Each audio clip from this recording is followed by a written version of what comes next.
शिवसेना पक्षप्रमुख तथा माजी मुख्यमंत्री उद्धवजी बाळासाहेब ठाकरे यांच्या आदेशान्वये महाराष्ट्रभर सुरू असलेल्या होऊ द्या चर्चा अभियानांतर्गत पाचोरा तालुक्यातील शिंदाड व सातगाव डोंगरी येथे शिवसेना नेत्या सौ वैशालीताई सूर्यवंशी, उपजिल्हा प्रमुख श्री उद्धव मराठे, शेतकरी सेना जिल्हा प्रमुख अरुण पाटील, तालुका प्रमुख शरद पाटील, युवा सेना जिल्हा उपप्रमुख संदीप जैन व युवा सेना तालुका प्रमुख शशिकांत पाटील यांच्या प्रमुख उपस्थितीत दिनांक 2 ऑक्टोबर 2023 रोजी सायंकाळी 6 ते 9 वाजे दरम्यान होऊ द्या चर्चा कार्यक्रम संपन्न झाला। होऊ द्या चर्चा कार्यक्रमावेळी वैशालीताई सूर्यवंशी या म्हणाल्या की सन 2014 मध्ये झालेल्या लोकसभा पंचवार्षिक निवडणुकीच्या वेळी माननीय पंतप्रधान मोदी साहेबांनी जी आश्वासने दिली ती आजपर्यंत पूर्ण केलेली नाही।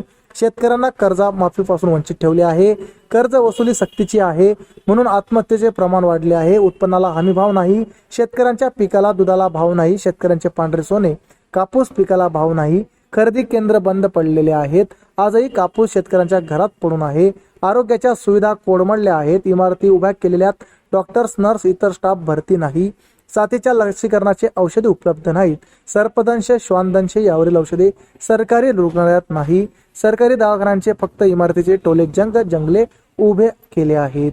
अशा विविध समस्या भेडसावत असल्याने होऊ द्या चाय पे चर्चा या कार्यक्रमातून जनतेसमोर या समस्या आणण्यात आल्या।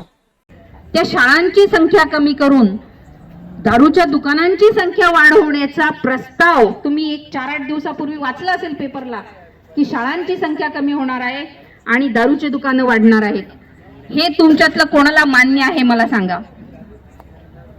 मला तर असं वाटतं तुमच्यातलं कोणी बोलत नाही, पण एखादी स्त्रिया जरी इथं असत्या तर त्या स्त्रियांनी पहिले आवाज उठवला असता की शाळांच्या संख्या कमी व्हायला नको आणि दारूचे दुकानं तर बंदच व्हायला पाहिजे, असा सगळ्या स्त्रियांनी आवाज उठवला असता। असं हे बेवडं सरकार आहे असं मला सांगावं असं वाटतं।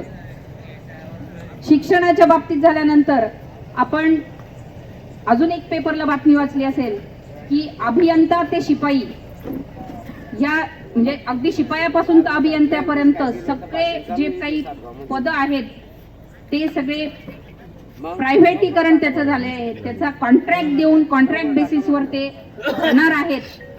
काल परवा तर होतं की तहसीलदार आणि नायब तहसीलदार सुद्धा कॉन्ट्रॅक्ट बेसिसवर, म्हणजे आता कॉम्पिटिशन वगैरे काहीच नाही, सगळं वशिलेबाजी आणि पैशाचा बाजार हा होणार आहे। मग त्याच्यात काय क्वालिटी राहील हे आम्ही लक्षात घेतलं पाहिजे। या भारतामध्ये हे सरकार आल्यापासून स्त्रिया सुद्धा असुरक्षित आहे। आपण बघितलं मणिपूर असेल, गोंडगाव असेल, प्रत्येक ठिकाणी स्त्रिया असुरक्षित आहे। तरुणांना बेरोजगारी हा इतकं मोठं संकट तरुणाईच्या समोर आहे।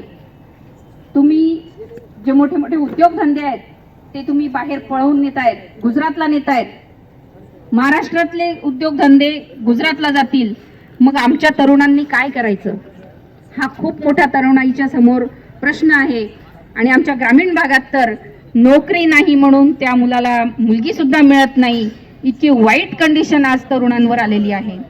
बंधूंनो, मला तुम्हाला एकच सांगायचं आहे की जर आमच्याकडे या सरकारच्या याच्या कार्यकाळामध्ये जर शेतकरी सुखी नाही, शिक्षणाचा स्तर राहिला नाही, तरुणांना उद्योग नाही, सगळीकडे प्रायव्हेटायझेशन होत आहे, मग हे सरकार कुणासाठी काम करतंय हा मला प्रश्न पडतोय।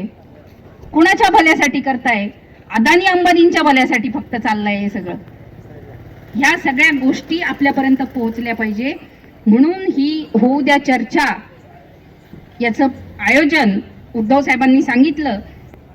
जो मतदार असेल, मग ती स्त्री असेल, पुरुष असेल, तरुण असेल, तरुणी असेल, प्रत्येकापर्यंत ही चर्चा गेली पाहिजे, प्रत्येकाच्या कानावरती पडली पाहिजे।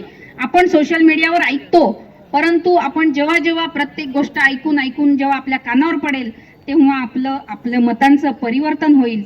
आणि आपल्याला ते परिवर्तन जर का घडवून आणायचं असेल तर आपल्याला विचार हा पक्का केला पाहिजे, हे मला तुम्हाला सांगावं असं वाटतंय। भारतात 800 रेल्वे स्टेशन हे त्या 800 रेल्वे स्टेशनवर मोफत वायफाय द्यायचं असं मोदीजींचा प्रस्ताव आहे। आणि त्याच्यासाठी त्यांनी 4.5 लाख कोटी रुपये खर्च आहे. गुगल सोबत त्यांनी कॉन्ट्रॅक्ट केलेला आहे आणि त्याच्या उलट पक्षी आमच्या शेतकऱ्यांचं जर का कर्ज असेल ते जर फेडायचं असेल तर ते 86,000 कोटी आहे. म्हणजे 86,000 कोटी शेतकऱ्यांचं कर्ज भरू शकत नाही सरकार आणि 4.5 लाख कोटी रुपये गुगलसाठी मोफत वायफाय मिळण्यासाठी खर्च करायला एवढा पैसा सरकारकडे आहे आणि शेतकऱ्यासाठी साधा 86,000 कोटी तुमच्याकडे नाहीत किंवा तुमची मानसिकता नाहीये की शेतकऱ्याचं कर्ज भरावं. याला मानसिकता लागते म्हणून ही मानसिकता या सरकारकडे म्हणजे शेतकऱ्याच्या हिताचं सरकार नाहीये हे आपल्या सगळ्यांना सांगावंसं वाटतं. त्यानंतर मोदी साहेबांनी सांगितलं होतं की पेट्रोल डिझेलचे भाव खाली येतील. जागतिक बाजारपेठेमध्ये कच्च्या तेलाचे भाव खूप कमी आहेत पण पेट्रोल आणि डिझेलचे भाव हे कमी करू शकत नाही कारण की त्यांची इच्छाच नाहीये पेट्रोल डिझेलचे भाव कमी करणं. परत उज्ज्वला गॅस योजना, त्या योजनेच्या अंतर्गत जे काही गॅस सिलेंडर आपण घेतो त्या गॅस सिलेंडरची किंमत आतापर्यंत 300-350 रुपये होते आणि 380-390 रुपये असताना यांनी चुलीवर भाकरी करून रस्त्यावर भाकरी करून आंदोलन केलं होतं आणि आता त्यांच्याच सरकारमध्ये 1200 रुपये सिलेंडरचा भाव आहे. 1200चं त्यांनी काय केलं, फक्त 100 रुपये कमी केले. 1100 रुपये काय कमी भाव आहे? म्हणजे आमच्या ग्रामीण भागामधल्या लोकांनी जी गॅस वापरू नये का, पुन्हा चुलीवर यायचं आणि पुन्हा शेगड्या लावायच्या का? ही अशी अवस्था या सरकारने सगळ्यांची करून ठेवलेली आहे.